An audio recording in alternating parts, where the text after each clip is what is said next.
Hello, Meg Miller, an Adult Services Librarian here at Pflugerville Public Library, bringing you another virtual laser cutter craft. For this program, we choose a different laser roll material each month and bring you a project based on that material. For this month, we've chosen basically paper.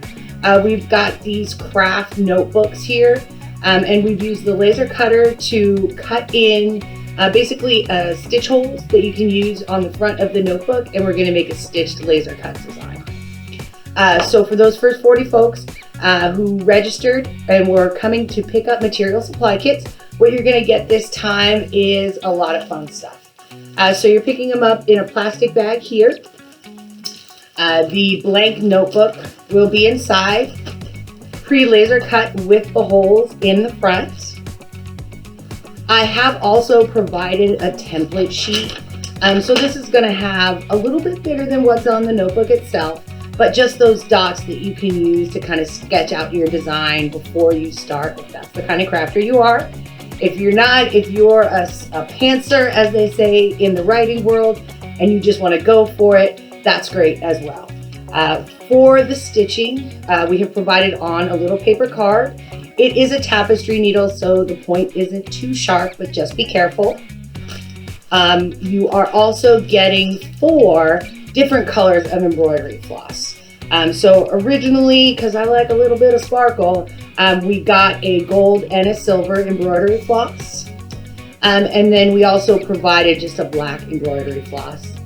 If you were a participant in our Crafty Cafe this month for the making of a rainbow keychain, you may have some extra embroidery floss left over, as I did here, so I was able to put an additional single color skein of the embroidery floss in each of the bags. And then because you love your library and your library loves you, we've added in a Pflugerville Library pen for everyone. So once you've got all your supplies together, let's get crafting. Before we start the craft, let's see the laser cutting these notebooks. Because this is paper, this is a project that goes very quickly. Each cut was less than 4 minutes.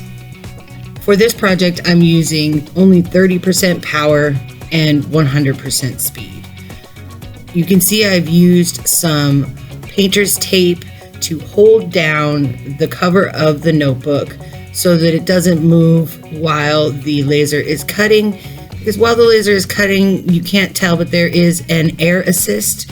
So it's actually blowing air onto the project to get rid of some of that dust and the little bits of paper that are cut away so that they aren't burned up. And once we've got this all done, we'll be ready to start stitching. Okay, so we've got our laser cut notebook, we've got our embroidery floss and the little card with the tapestry needle on it. You'll most likely want a pair of scissors to trim your floss at some point. This is a project that could be done a little bit low tech. If you've got something like an awl that you can poke through, you could add extra holes if you wanted. It'd be real tough to get the dimensions right. So what's nice about the laser cutter, it cuts them all pristine and makes it ready for us to stitch. So one of the things in your bag was the template sheet. It had 5 options for you to kind of draw out ahead of time what you might be interested in. I just did a quick Google search for easy cross stitch patterns. With this grid, it's probably going to be a little bit easier to do a cross stitch if you're an embroiderer, or if you just want to try a longer stitch. You are more than welcome to do that and explore that creatively. These are just some things: a paw print, a little heart. The DMC, that real classic embroidery floss brand, has a website that has free patterns on it, and this was an alphabet I actually got from them. And then I like these little kind of arrows to my initial, and then I found some fun little flower ones. So when I was drawing these out, you can see for this one I blocked it off. This is kind of how I found that pattern. For these other ones, I did the X of the cross stitch so that I knew that's where I was going with my stitch. So I've given myself a little pattern, a little something to work with. When I did the example notebook, I really did just kind of go for it. I think if we count this out, it's not exactly even, but that's the lovely thing about crafting. It still looks cool. So for this first part of the tutorial, I'm going to go ahead and use the black floss because it is going to show up a little bit better on camera. I'm going to take a good long chunk of it and just cut myself a piece. Very likely I will have embroidery floss left over after this. So these holes are big enough that if you wanted to use the entirety of the strand, you could. A lot of times with embroidery, this floss is actually several strands of thread, and usually you use about half. So it's a 6 strand. So I've got 3 on each side, and I'm just going to pull those apart slowly so I don't get a knot. This is why we have all this embroidery floss around. It's because you don't actually need as much as you think. So I'm going to take my card with the needle, and I'm just going to go ahead and thread my needle. If you've never done this before, you're going to want to make sure that the end of your thread is pretty straight. Sometimes I try to flatten it. The eye of this needle is pretty large, so it shouldn't be too hard to thread, but because it's 3 strings, you got to make sure you get all of them through. Which is not the easiest thing. If you have a needle threader, if that's something you have, those are very nice. Got him. Nope, didn't get him.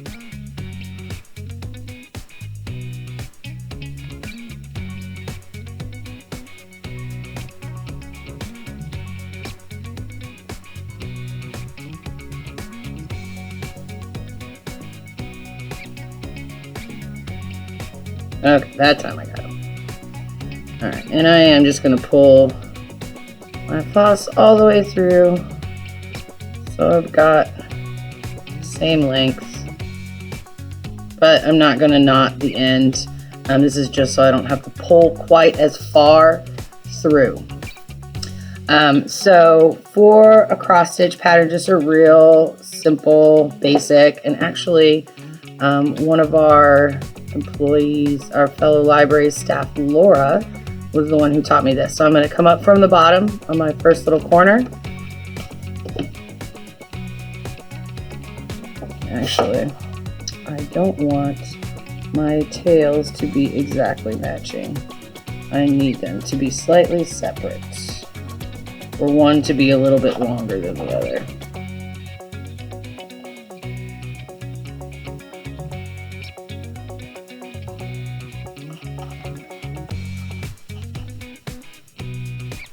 I'm going to fix that right now. So there's the one tail ends just come through, but I still have all the rest of this thread here. I'm not going to pull it all the way through. I'm going to leave myself a little tail here on the inside. So here's the back end, the inside end. So I've got this little bit here. I'm just going to hold it right here. That's probably a little longer than I really need, but that'll really hold down the stitch. So if you can see, my thread is just between the first 2 holes. So now back to the front. I came in this very first one. I'm going to go to row 2 to the second one, and I'm going to go through. And now when I'm on the inside, I'm on the opposite end, or the opposite side of the thread tail that I've got left in there. So I'm going to pull through, and there's my first stitch. So very first needle pass went first row, first hole, and then down into second row, second hole. And now on the back, I'm going to go back to the first row, and this time I am coming up the third hole. So I'm going to pull right there, and let me point out, as I pull through holding this tail down, my thread is going to come right across that tail and hold it down. So then again, and I'm just doing the one hatch of the cross. I'm not doing both pieces of the cross right away. I'm going to come all the way down with just this stitch. So now I'm back to the first row, 5th hole, pull through, 2nd row, 6th hole, making sure, I was about to do it wrong, that my tail in the back is going between the 2 stitches. So here I'll come up, oops, sorry about that folks. And then on the other side of the thread, I'm going to go down. Here we are. Pulling through. Oh, I have caught my scissors. There we go. Alright, and again, making sure I'm on the opposite side of my tail. And coming up and making sure I'm in the right hole coming up. And at a certain point, I will reach the end of my tail back here, and I can kind of let that go, and it'll be a little easier to stitch freely.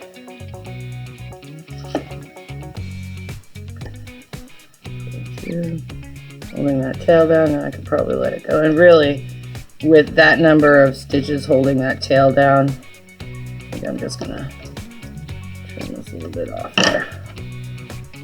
There we go. Alright, so now when I come across here, this will be the very end.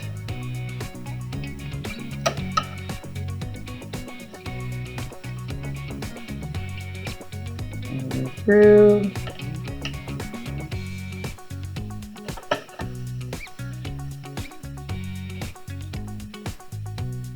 There we go. So I don't have to tie a knot that will affect how my notebook closes with this stitch right here. I just leave that little tail and hold it down. And then as I've stitched through these first couple stitches, it's holding back down. So I'm going to continue that. Row 2, and now that I don't have to watch the tail, I don't really need to flip over as I'm going, and I can go a little bit faster, seeing that I'm just doing the one side.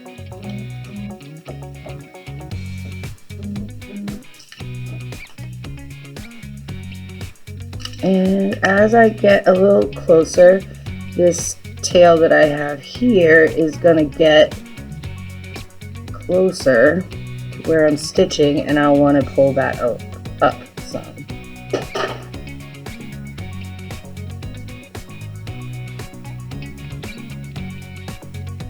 It will get twisted. If you have ever worked hand sewing or embroidery or cross stitch or any of that, you know that your thread or yarn or whatever you're working with will get knotted, which is why we don't want to do too long of a piece. And then you got to make sure that you pull that. So as I just get through saying about how much faster I'm going to be able to go, I am reminded that actually the slower I go, the less problems I will have. Making sure that I'm not getting knots in the thread. So continuing through. So this will be just kind of an underline to that M design that I have.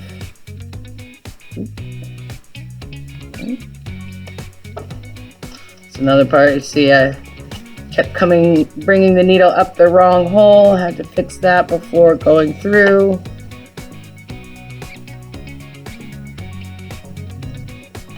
So basically I am every other hole on the first row and the opposite other hole, so evens on row 2 and odds on row 1.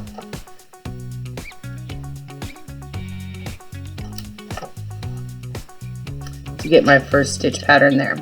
So if I were going all the way to the end here and I were ready to come back, I would start directly across. So I'm going back into the even spaced holes on row 1 now, and I'll be going into the odd spaced holes on row 2. So we'll start that here. feel like you guys have all got kind of going there. And then coming in. And then the same. That next even opening on row 1. There you are. There it goes. And now we're starting to get our telltale cross stitches. And because I've done only half the floss, only 3 strands rather than the 6 strands, you'll see, and I'll bring my original out for comparison once I get a few more crosses in here to really get a look, that with this just 3 strands, I'm able to see a bit more of the notebook itself through the pattern. That's what I'm going for. And using all 6 strands, you see here, you see a whole lot less of the notebook cover through. So this almost looks like a bunch of little X's, where this really looks like a fully stitched line. But as with most crafts, it is personal preference, and nothing really is the wrong way to go about things.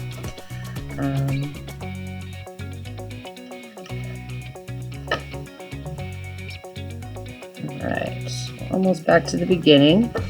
If you've got a thimble to protect your fingers, you can always use it with this project. If not, they are tapestry needles, so they're not too sharp on the end. Just be careful as you're getting through there, because with enough force you could draw a little bit of blood, and we don't want that. Alright, oh, see, I went too fast, and now I've got a little bit of a knot. So I can come back here, pull this out.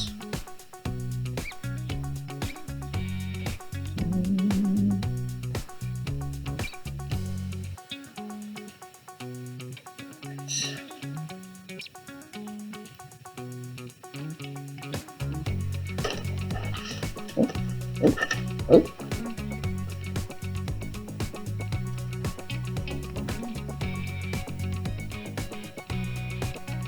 Okay, so I just cut the knot out, which actually works out because it'll get me a smaller piece of thread at the end.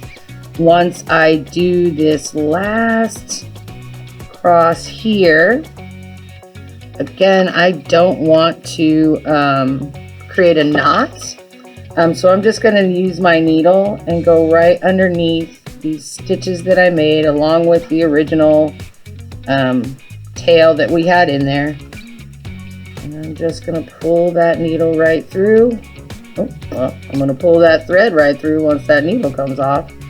And now I have tapped down the other tail, and I've got my row of stitches here, and my notebook still closes beautifully, and I can continue to do another pattern there, and maybe do, because of the way the laser cut these, even though these are stitched in, I can still go through with the needle, so I'd be able to come back through and kind of do these alternates with a different color. I think I would do gold, and then that'll also fill it up.